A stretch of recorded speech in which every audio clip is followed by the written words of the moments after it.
Hello friends, आज के इस वीडियो में हम बात करेंगे इमोशंस के बारे में। फ्रेंड्स, जैसे कि हम सब जानते हैं कि इंसान एक बहुत इंटेलिजेंट प्राणी है।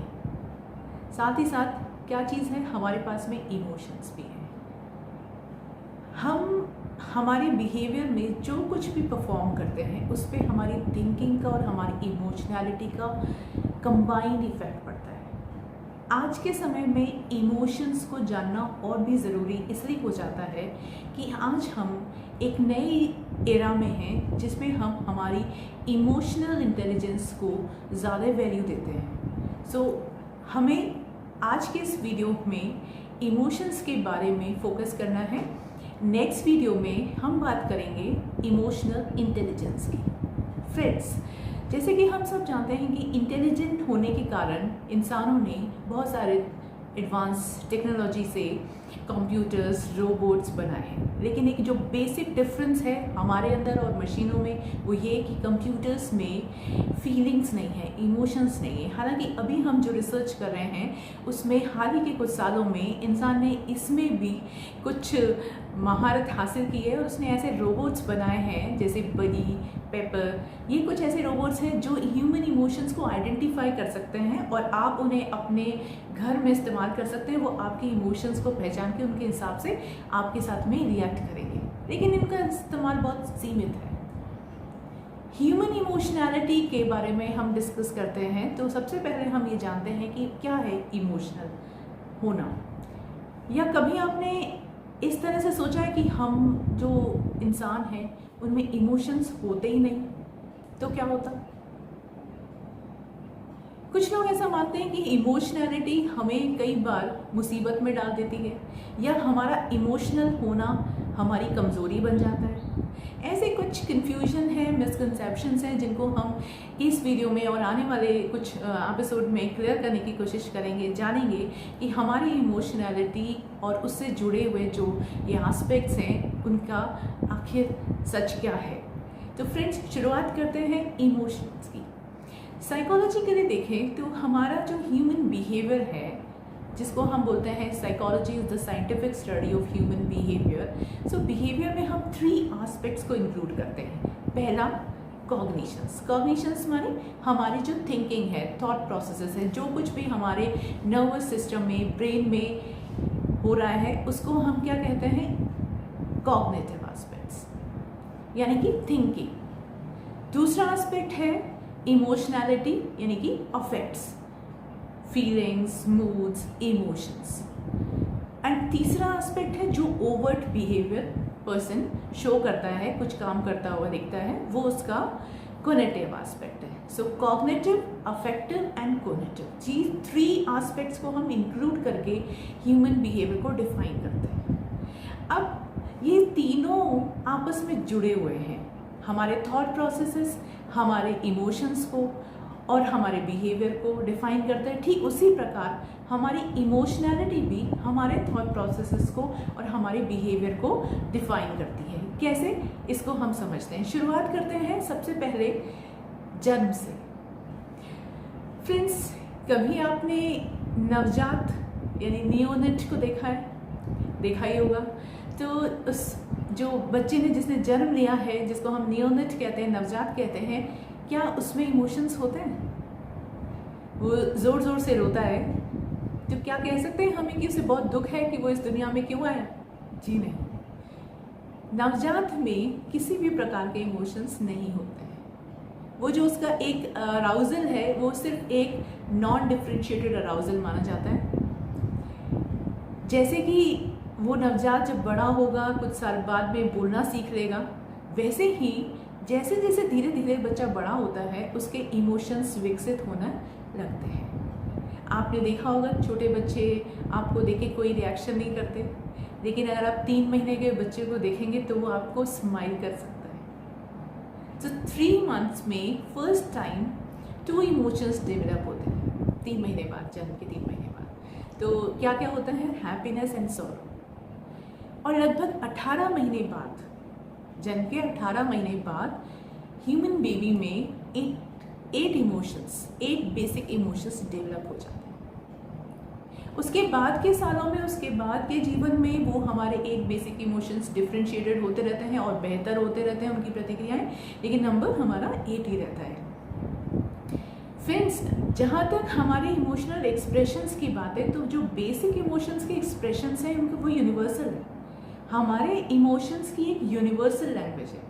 जैसे आप मुस्कुराते हैं जब खुश होते हैं, वैसे अमेरिकन भी जब खुश होते हैं वैसे ही मुस्कुराते हैं।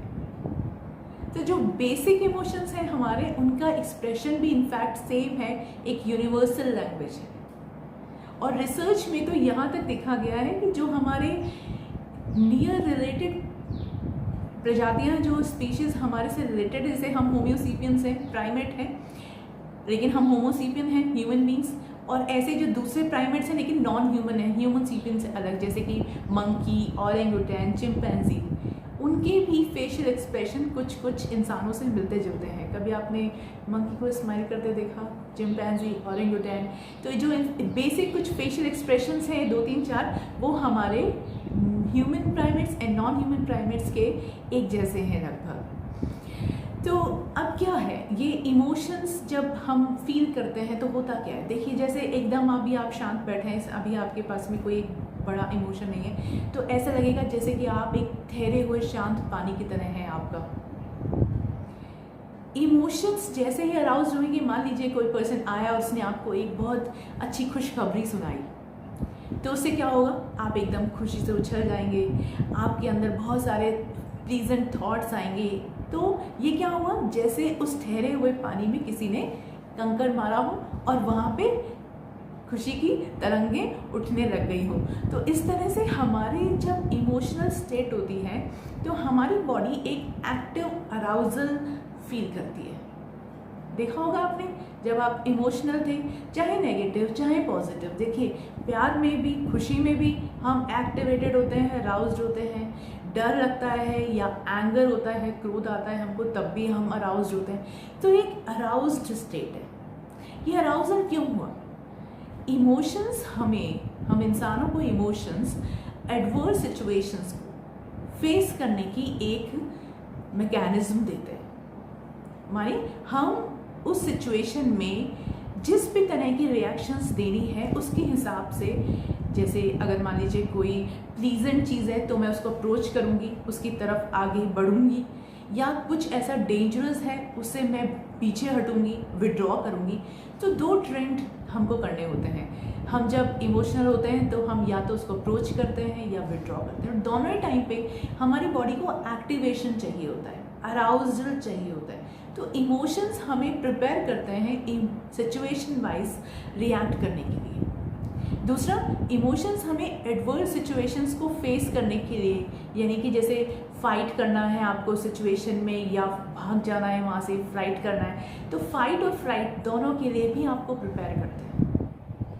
और आपको पता है, इंसान जब इमोशनल होता है तो इस इमोशनैलिटी के बेसिस पे ही वो अपनी कास्ट, रिलीजन, नेशन के लिए बड़े से बड़ा काम कर जाता है। जैसे मान लीजिए आग लग गई, तो अब आग में कूदेगा कौन? जैसे किसी पर्सन का घर जल रहा है और उसके बच्चे अंदर हैं, या कुछ उसका बहुत ज़रूरी है सामान, तो उसे लाने के लिए वो बहुत इमोशनल है। किसी को, दूसरे को क्या पड़ी है, तो वो तो नहीं कूद रहा आग में, लेकिन जिसे इमोशनल होना है उस सिचुएशन में, तो उसके अंदर एक ताकत आ गई। हम देखते हैं कि जब हम सेना पे जो हमारे जवान होते हैं, या कुछ भी ऐसी जहाँ लड़ाइयाँ हो रही होती हैं, तो वहाँ हम उन जवानों को, उन सैनिकों को जोश से भर देते हैं। वो अपने देश के लिए अपनी जान भी गंवा देते हैं, शहीद हो जाते हैं। तो ये कहाँ से आई ऊर्जा कि हमने हमारी जान की भी परवाह नहीं की? ये हमें इमोशंस देते हैं। तो इमोशंस के बेसिस पे इंसान बड़े से बड़ा काम कर गुजरता है। चाहे वो जैसे पॉजिटिव इमोशंस हैं, प्यार है, तो प्यार में वो बड़े बड़े काम कर देता है कई बार, या नफरत है या क्रोध है, उसमें भी वो बड़े बड़े कुछ गंदे गलत काम कर देता है। तो इमोशंस हमको हमेशा ज़्यादा एक्टिवेटेड और अराउज्ड बनाते हैं, जिससे हम हमारी सिचुएशन के अकॉर्डिंग कोप कर पाए। फ्रेंड्स, दूसरा एस्पेक्ट ये है कि हमारे इमोशंस हमारे पास्ट एक्सपीरियंसेस पे भी डिपेंड करते हैं। जैसे किसी व्यक्ति के साथ में आपके अच्छे संबंध रहे हैं, तो आप जब उससे मिलते हैं तो आपको पॉजिटिव फीलिंग आती है। वहीं दूसरी ओर किसी व्यक्ति ने आपको बहुत बुरा भला किया, झगड़ा किया, लड़ाई की, तो जब आप दोबारा उसके सामने होंगे तो आपको वो मेमोरीज क्या करेंगी, नेगेटिव इमोशनल स्टेट में ले आएंगी और आपको अच्छा नहीं लगेगा कि आप पुरानी यादें आपको ताज़ा हो जाएंगी और आपको लगेगा कि इस पर्सन ने आपके साथ में गलत व्यवहार किया था। तो आपने देखा कि हमारे जो इमोशंस हैं वो हमारी थिंकिंग पर, मतलब और थिंकिंग के थ्रू, और जो हमारी मेमोरीज पास्ट एक्सपीरियंसेस से जो कलेक्ट हुई हैं उन पे डिपेंड करते हैं। तो फ्रेंड्स, जब हम इमोशनल होते हैं, जिस भी तरह के इमोशंस हैं, जैसे कि हम मान लेते हैं कि हम पॉजिटिव इमोशन की बात कर लेते हैं, हम हैप्पी मूड में हैं, खुश हैं, तो क्या होगा हमारे साथ में, हमारी लाइफ की जुड़ी हुई पॉजिटिव कुछ अच्छी सुनहरी यादें ताज़ा हो जाएंगी। और वहीं दूसरी ओर अगर कोई आप दुख के सिचुएशन में अपने आप को देखते हैं तो उस समय आपको आपकी लाइफ से जुड़े हुए दुख वाले जितने भी बैड एक्सपीरियंसेस थे वो आपको उस समय याद आते हैं। और यही एक कारण है कि जब हम एक डिफ़िकल्ट इमोशन से क्यों नहीं निकल पाते, जैसे कि किसी व्यक्ति को जब दुख है, डिप्रेशन है, तो हम उसे कहते हैं कि तुम अच्छा सोचो, कुछ पॉजिटिव सोचो, तो वो क्यों नहीं सोच पाता है, क्योंकि उस नेगेटिव मूड में सिर्फ उसे अपने पुरानी लाइफ के बैड एक्सपीरियंसेस ही याद आ रहे हैं। वो चाह कर भी अपनी लाइफ में से कुछ अच्छा याद नहीं कर पा रहा है। तो ये होता है हमारे इमोशंस के कारण। अब बात आती है कि इमोशंस को कंट्रोल कौन करता है। जैसे कि हमने पिछले एपिसोड में आप डिस्कस किया था कि हमारा ब्रेन ही हमारे सारे एस्पेक्ट्स को कंट्रोल करता है, चाहे वो थिंकिंग हो, चाहे इमोशंस हो, चाहे कोई भी बिहेवियर हो, वॉलेंट्री इनवॉलेंट्री, सब कंट्रोल करता है हमारा ब्रेन। फिर हमारे नर्वस सिस्टम में 2 पार्ट्स हैं, central nervous system and peripheral nervous system. Central nervous system में हमारा ब्रेन है और स्पाइनल कॉर्ड है। बेसिकली सारा जो शो रन होता है, जो सारे डायरेक्टर है, वो हमारा ब्रेन है। सारे सेंट्रल नर्वस सिस्टम में ही हमारे खेल खेले जाते हैं। जितने भी हमारे फंक्शंस हैं उनके हेडक्वार्टर्स हम कह सकते हैं हमारे ब्रेन में सिचुएटेड है। तो जो इमोशनैलिटी है वो भी हमारे ब्रेन के थ्रू ही कंट्रोल होती है। दूसरा पार्ट होता है सेंट्रल नर्वस सिस्टम के अलावा पेरिफेरल नर्वस सिस्टम। एक्चुअली ये सिर्फ एक नेटवर्क है नर्व्स का जो इंफॉर्मेशन लाने ले जाने का काम करता है। फिर पेरिफेरल नर्वस सिस्टम के भी 2 पार्ट्स हैं। कुछ ऐसे फंक्शन हैं जिनमें हमें सोचना नहीं पड़ता है, अपने आप वो फंक्शन होते हैं, जिसको हम कहते हैं ऑटोमेटिक हो रहे हैं, इनवॉलेंट्री हो रहे हैं। तो ऑटोनॉमिक नर्वस सिस्टम वो नर्व्स का नेटवर्क है जो सारे हमारे ऑटोनॉमस एक्टिविटीज़ हैं उनसे संबंधित है। तो जब हम इमोशनल होते हैं तो इमोशनल जो प्रिपेयर्डनेस है, हमारी बॉडी का जो एक्टिव अराउजल स्टेट है, वो हमें किसके थ्रू मिलता है, हमारे सेंट्रल नर्वस सिस्टम में जो ब्रेन है उसका एक छोटा सा पार्ट है जिसे हम कहते हैं हाइपोथैलेमस। और वो हाइपोथैलेमस क्या करता है, ऑटोनॉमिक नर्वस सिस्टम को, जिसके 2 पार्ट्स हैं, sympathetic and parasympathetic nervous system, उसके थ्रू हमें प्रिपेयर करता है अकॉर्डिंग टू द सिचुएशन कोप करने के लिए। तो जब हम एकदम से एक्टिव अराउजल देखते हैं वो है sympathetic arousal, sympathetic nervous system की वजह से। और फिर जब हमारी इमोशनल सिचुएशन गुजर जाती है, हम बैक टू नॉर्मल स्टेट में आते हैं, वो है हमारा पैरासिम्पैथेटिक नर्वस सिस्टम। लेकिन यहाँ पे कुछ प्रोसेसिंग नहीं होती है, ये सिर्फ नर्व्स हैं जो सिर्फ हमारे हाइपोथैलेमस के जो कमांड्स हैं, डायरेक्शंस हैं, उनको लाने ले जाने का काम करती हैं। तो अल्टीमेटली सारे इमोशंस कौन कंट्रोल करता है, ब्रेन। ब्रेन में कौन सा पार्ट रिस्पॉन्सिबल है, हाइपोथैलेमस। फ्रेंड्स देखिए, ब्रेन में सिर्फ हाइपोथैलेमस ही नहीं, ब्रेन के और डिफरेंट पार्ट्स भी इमोशंस को कंट्रोल करते हैं। जैसे कि हमारा लिम्बिक सिस्टम, इंसानों में तो क्योंकि कॉर्टेक्स बहुत हाईली डेवलप है, लेकिन अगर हम दूसरे एनिमल्स की बात करें तो अदर एनिमल्स में सिर्फ लिम्बिक सिस्टम ही उनकी इमोशनैलिटी को कंट्रोल एंड रेगुलेट करता है।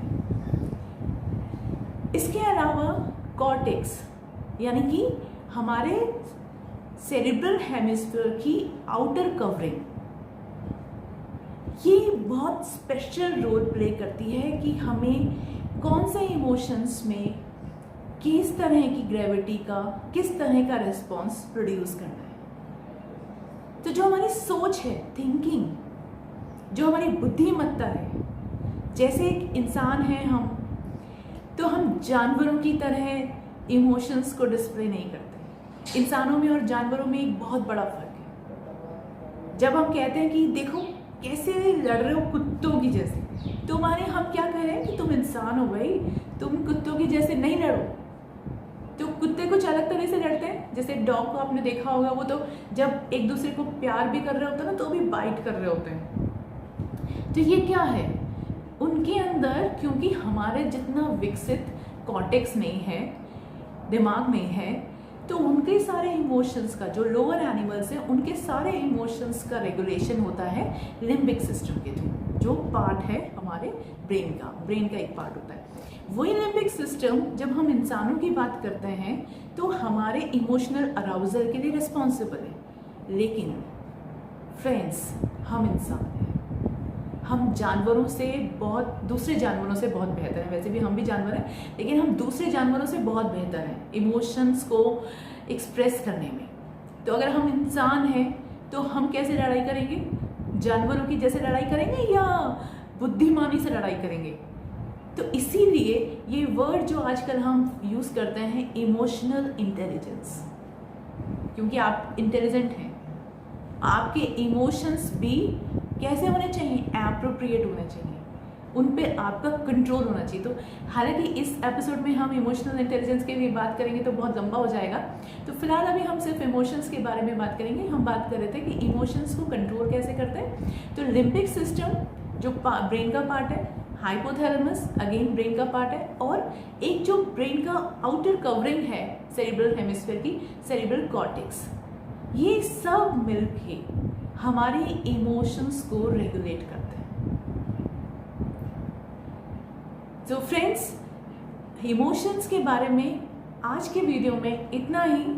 ये एक बहुत लंबा टॉपिक है, इसके बहुत सारे एस्पेक्ट्स हैं, और emotion regulation, emotional control, emotional intelligence, इन सब के बारे में आज की डेट में बहुत ज़्यादा वैल्यू है इन सब की। तो हम इन सब के बारे में बात करेंगे नेक्स्ट एपिसोड में। वेट करिए, तब तक के लिए good bye, thanks for your time and keep watching.